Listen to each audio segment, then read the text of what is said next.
So, last night I soldered this little radio together.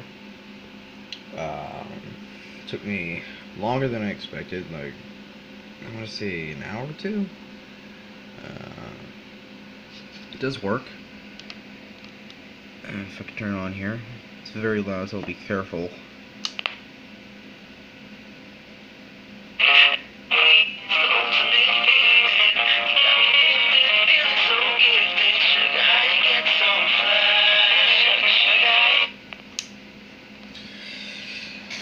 So yeah, that knob is like super sensitive. Like turn it like hundredth of an inch and goes from can't even hear it to blowing your ears off.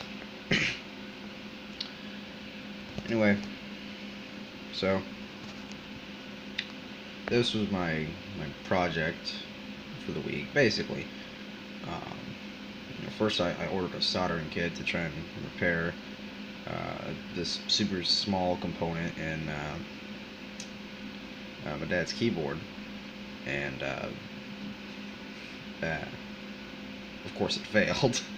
The part was tiny. It was a tiny surface mount thing. I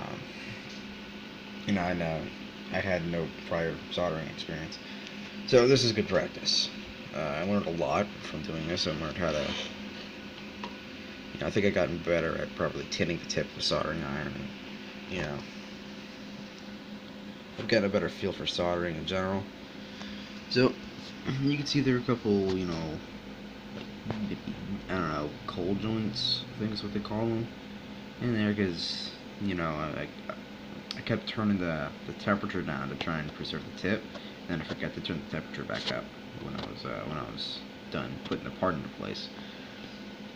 So, yeah, a few dull looking joints, but they all work. They're all sturdy. So I think that's enough for me. But a few of them look pretty good, and those ones are really fun to put together.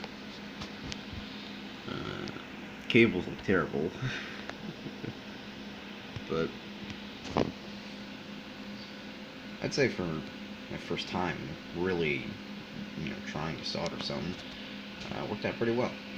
It was pretty relaxing too. It was like building a model.